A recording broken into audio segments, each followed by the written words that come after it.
Hello there, and welcome back to episode 3 of my tutorial series for the Viceroy difficulty in Against the Storm. So, we're in year 5 and things are getting tense. So, all in all, we have a pretty heavy amount of impatience against us. We only have a very low amount of reputation gained so far, and no orders are fulfilled. But this is a pretty typical situation at this point of the game. Don't you worry too much about it. So we're going to counteract the problems at hand with a couple of things that we can do. So first up, we need to fulfill as many of the orders as possible so we can get on our feet. We have a couple of tricks up our sleeve now. When we produce pickled goods, we will produce skewers. That is a really good combo, so we need to keep the berries and the pottery going. All in all, we sadly don't really have a good production building for pickled goods, but a 1-star production building is better than nothing. Alright. Apart from that, I figured that we're going to open up this glade here, and to do that as fast as possible, I'm going to delete all the other jobs, and I also figured that we might want to have one of the people here work at the cellar, and let's see, the brewery will totally need both people. I don't think the crude workstation does need both workers here, and that's how we're going to proceed. One shelter will be built down here, and the rest will be benches. The third hearth will really help us out a lot. So we got 30 raw food because we completed a event here, so that's really good for us. The hidden threat that we're currently facing is a lack of wood. Our fuel income is very thin right now, and luckily we have a beaver economy running, so therefore it will be okay. But, oh, okay. That is the culprit. So we have a plank production gone wild here, but I mean, the lumber mill on the other hand is very productive, so it's not been a waste in any kind of form. Alright, so we got now building material packets being made here. We need somebody at the provisioner to make us the packs of provision that we need here as well. So, and the brewery does make the packs of crops now for us. Thanks for the pointer. The comment section is always vigilant. Appreciate it. So, apart from that, well, I need workers, but luckily the ruins here have freed up workers. I'm not sure if that's the case. Either way, woodcutters camp immediately in there. And we're going to wait until these are completed. The Forsaken Crypt event here will be resolved any second, freeing up new workers. They're carrying amber in, which frees up another point here. So we're coming back into game here. The other thing that I'm going to do is I'm going to move 2 of the houses down here, or will I? We're actually not gonna. As you see here, our wood income is really on low. That's why I wanted to have this guy here immediately employed there. So one of the most important things in our upcoming drafts will now be a fuel source, because losing the fuel is one of the biggest risks in the game. But on the other hand, it is worth mentioning that right now, well, we're investing also a lot of wood by building new houses and building new benches. That's all costing resource, so that's not coming for free. But at least our food income is positive, and as you see here, we're now able to make a big delivery. And let's see what we can get there. A herb garden, a small farm, and a herbalist's camp. Now that's a difficult one. So with that amount of fertile soil available to us, I mean at this point we are running 4 farms. It might be really a wise choice to just go for something that'll help us out here. I see that we can have something where we can plant either root or grain. We can have both. In this scenario, I'll totally take the small farm, as it will carry me through the remainder of the game quite decently. This is a really lucky drop for us. So small glades can sometimes be really, really valuable, just like this one. Alright, so we can now accept this reward too if we'd wanted to, but the most important thing right now is that we gotta be careful about our lack of fuel. But I think shutting down the lumber mill's hunger for planks might be getting us somewhere. Alright, so, oh, the building pack materials are already donezo, so we can also shut that down. There we go. Because we don't have these on the tabs anymore, so we don't make them anymore. Yeah, the small farm blueprint is so good for us, I'm even considering to replace one of my current farms with that. And we also gain a lot of tools in these rewards, so that'll help us as well. And look at the lizards. They're frillin' happy. So at this point, we're slowly starting to win the game. We are winning now via different ways. We got the tavern running. That's also producing quite a lot of happiness, as the beer and the wine has a pretty high impact on the beavers. So we are currently in such a good mood that we can keep the beavers and the lizards at the same time happy. That's quite a feat. And we even have order reputation points left over here. So at this point, I'm taking it slow. We got human houses and beaver houses. So I'll be using in this scenario the human houses, I think. Well, that's a hard one. Later in the skill tree, you can unlock these houses to have them permanently. I don't want to go for the temple, as the Sacrament of the Flame is a skill that requires a lot of sacrifice, and I don't want to go down that way currently. So we're going to go for beaver houses, I think. Yeah, let's do this. So beaver houses have the distinct quality that they provide more happiness than a normal home. This is a very, very special thing, and there goes Sahilda. Wonderful. Nice to see her. Probably she'll have something that we'll require.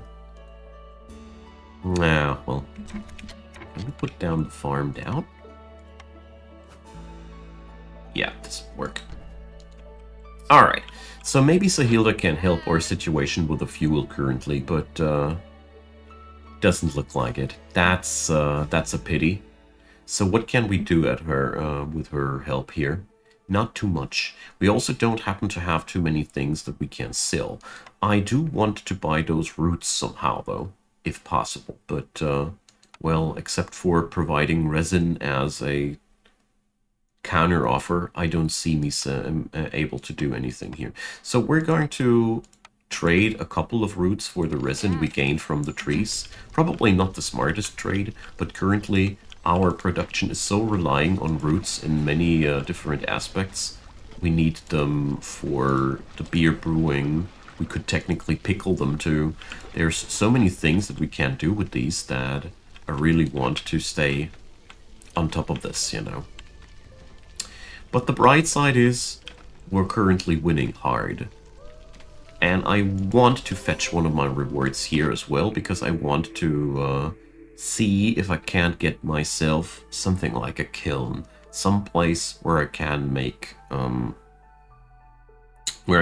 more efficient fuel.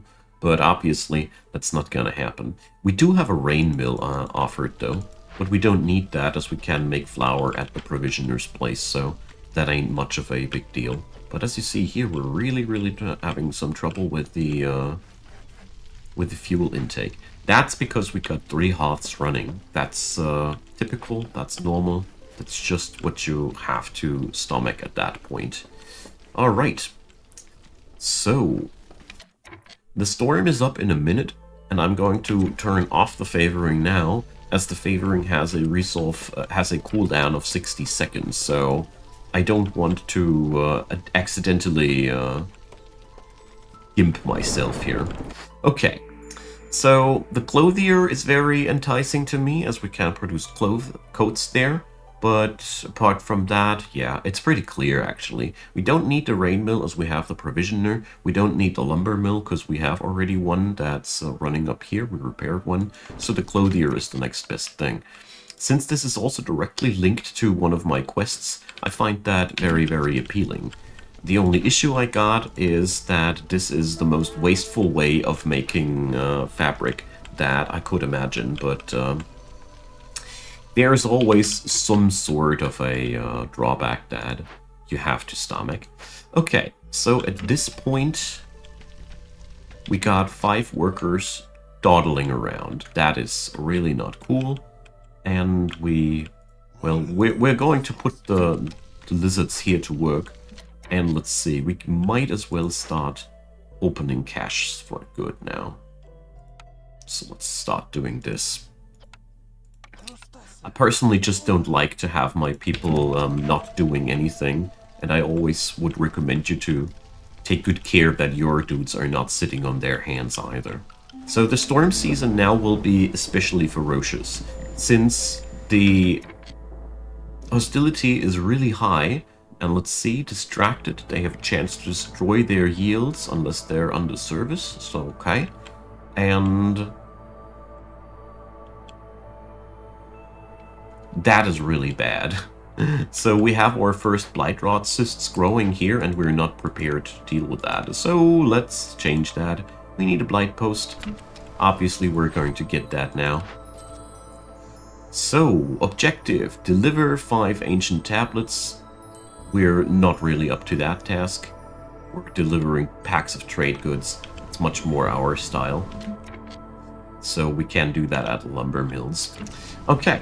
So the lizard's resolve is low, but the bright side about it is it does not matter too much. They are devolving moral-wise so darn slow that we don't really need to worry about that. But what I am worried about is corruption. So we haven't had that mechanic working against us yet. So basically, that bar is filling, and when that bar is full, somebody will die.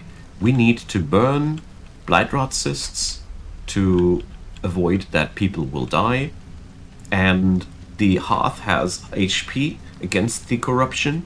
The higher the level of it, the more HP it has. But as you see here, most of the storm season is already over, and that bar isn't really full yet, so no worries. We're still in the clear.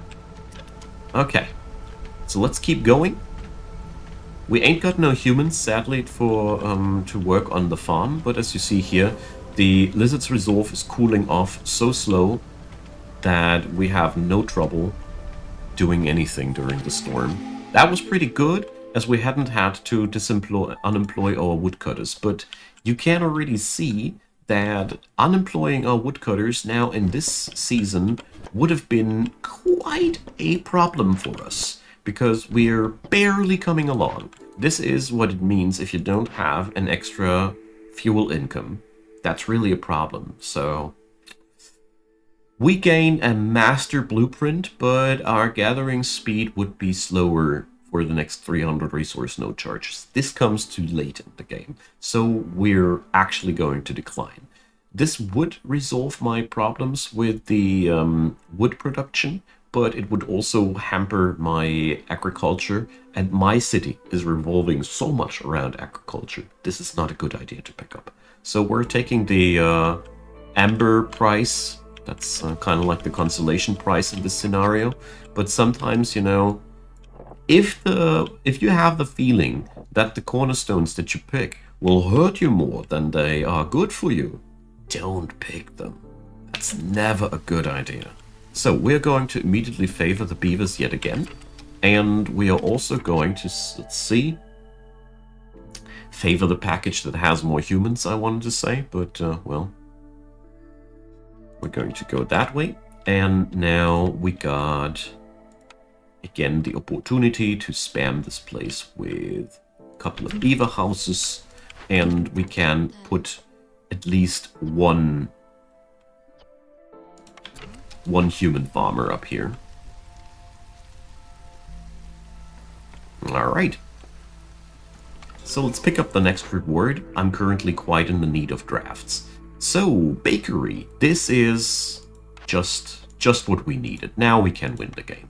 The bakery will be pretty much our breaking point through the problems. So in case you're wondering why I say bakery and it's good, it's quite simple that the bakery is providing all the necessary complex food for this matchup to be won. So I'm putting up Purging Fire here on the tab, but only made to be made out of coal, because I'm currently still very, very angsty to use up more fuel, because the bakery also comes with another price.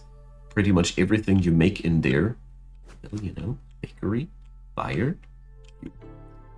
So that's the issue. We're going to have to suffer here a wee bit too, but let's just make this happen here. Let's say we are going to make a 50 coats at all every time. That also means we can now use more people here. Coats will make the city so much happier too. And this is obviously also a non-necessary workshop anymore. And this way we're clawing our way to the top.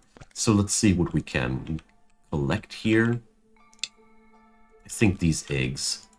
So let's put up a trapper's camp. Alright. And meanwhile, the beavers are in the background churning out a lot of victory points for us. That's also, by the way, the reason why I got these beaver houses in production constantly. And we can now bring up people to the provision pack production. Don't know where the human worker came from, but I'm putting him on the farm. So, these packs of provisions are going to be made out of berries. And as you can probably already see, we're very, very close to victory this round.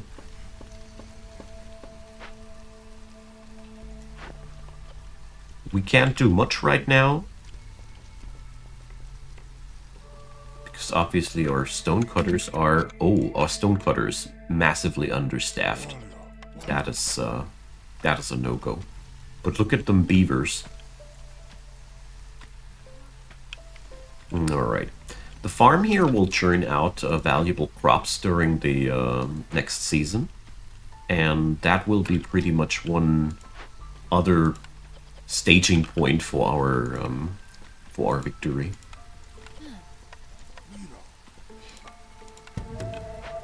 Currently, according to my statistics, I'm also earning more money than I'm spending wood, which is really good. I don't dare to activate the bakery as of yet, especially since we don't really have anything we can do there. The provisioner ain't making flour yet, because there is just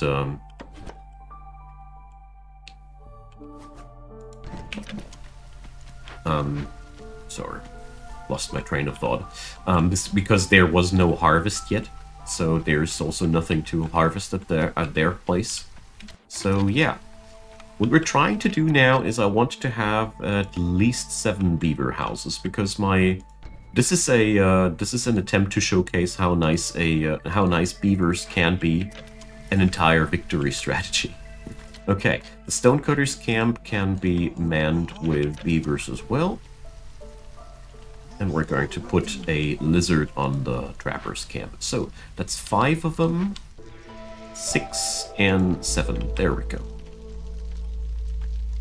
The advantage of beavers for this strategy is simply said that they are very, very low in decadence. So that means their threshold is climbing very slowly, while they're cranking out reputation like crazy, as you see there. They're on their way to create their second point of reputation for me. There we go. So, we can do the same trick for the lizards now if we'd wanted to, but I'm going to pick up the leather worker, which is finally the puzzle piece in my logistics chain that I've been looking for. Because the leather worker can finally make us fabric at a humane rate. But, you know, the beavers are pretty much winning the game for us anyways. We got here another job fulfilled. That's another victory point. There's We're actually going to win this during this episode, aren't we? Probably. But as you can see here, we're currently very easily following the victory path as the beavers are churning out 0.3 points of reputation per minute, which is really a lot. Alright, we got these jobs fulfilled as well. I'm not turning in the rewards here again due to the usual reasons. I don't want to have workers, you see, there's 3 workers everywhere connected to that without knowing where I'm needing them. That is just not healthy. So yeah, we got still not enough wood intake. So I'm very inclined to go for the next season. Let's turn off the favoring so the lizards can pick up some steam. I'm very inclined to go in the next season for a 3rd woodcutter to just get us through this hardship here. Alright. The leather worker makes the lizards happy. Nice. We also can finally unemploy the dudes in here, as this workshop is now completely irrelevant, which means we can put the lizards in there, where they can just happily produce that stuff productively ever after. Alright.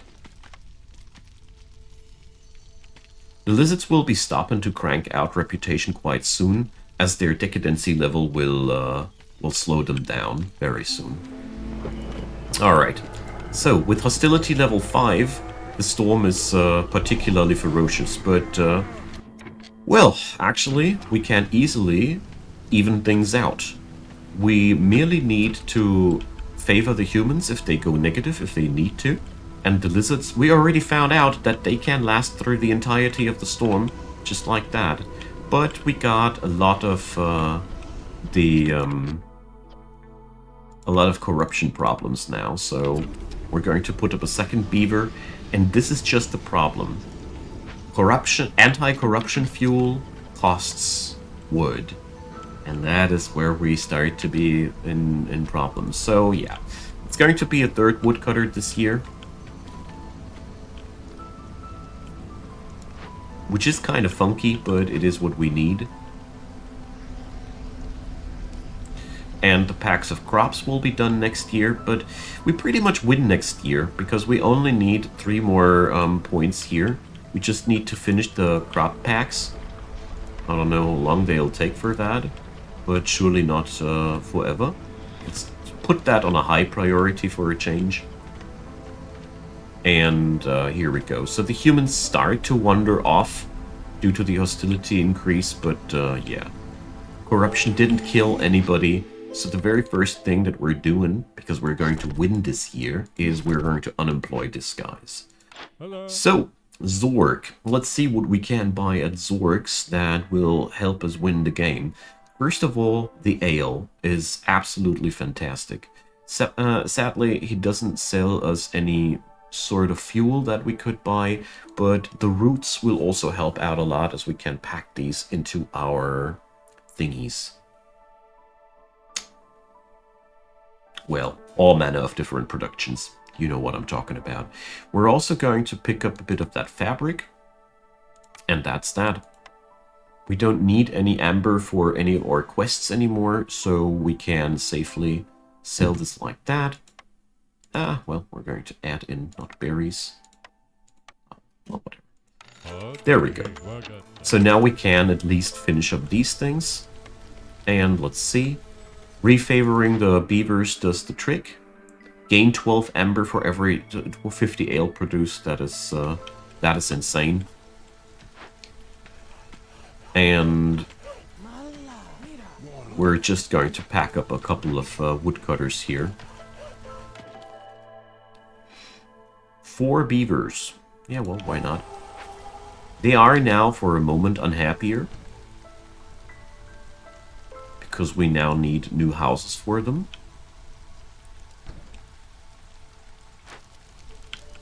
But that's okay. Alright.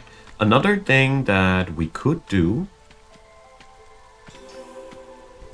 as we are now on a super high hostility anyways, is we can open another glade as we are sitting on a pretty nice stack of tools and see what we can do about that. To make sure that this strategy is going to be successful, let's see how many tools we can buy at our friend Sorg.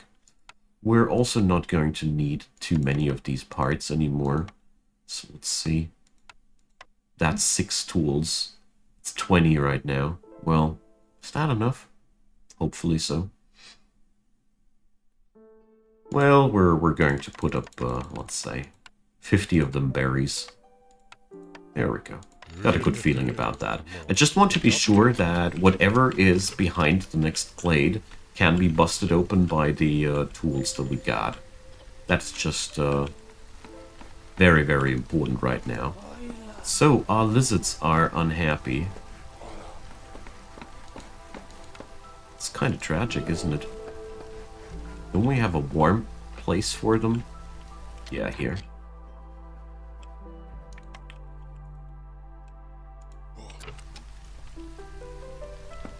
Needs 2 here, huh? Alright. So the high hostility level of the forest has taken its toll at this point. But at the same time, we basically are just gambling now. Or something that gives us a quick reputation point somewhere. And the rest will be fulfilled by the beavers. This was here mostly done by fulfilling the needs of their populace via leisure and luxury so hard. The constant production of booze in this city made lots of the success possible here. Most of it, actually. So here we go. We've won the game, basically. Just have to wait until the next reputation point is full. And I think this is a good example of how you can win with beavers. They are so good when you start making them happy, you basically start winning the game off of them. That is how powerful they are, so that's that. You would have had several different options to get the job done here, of course. That was just one of them. But as you see there, we did the trick just on level 2. The more tools you have available, the more easy it grows. We're going to introduce lots of these tools in the next episode. I was short on these, but I think with the food stockpiles that we got, we should get somewhere. So, to summarize, the big turning point of that, or the big pillars that this city resided on, was wine production, beer production, coat production, pickled goods production, and the beaver houses. These things, together with the tavern, won the game. And that is a recipe that you can always use if you happen to have the combination of things. And I gotta point out here, we had only a good foothold for an optimized wine production. The beer production wasn't that good to begin with. Well, I'm quite happy with that victory. I really felt like this one went down very, very smoothly, and we're going to pick up the deeds here. And in the next episode, I'm going to start on the prestige difficulty. I will start out the next episode as well with the citadel upgrades that I deem very, very important before you go for prestige gameplays, because I personally feel like there's a lot of things worth knowing. And yeah, I hope you are going to enjoy that one as well. We will tune on in there next time. Leave me your comments down below. A thumbs up would be wildly appreciated, and consider subscribing. I'd be very, very happy to have you. In the description box, you'll find plenty of links to go around. And there's a Discord channel where you can hang out and chat with me and some very, very other like-minded and nice gamers.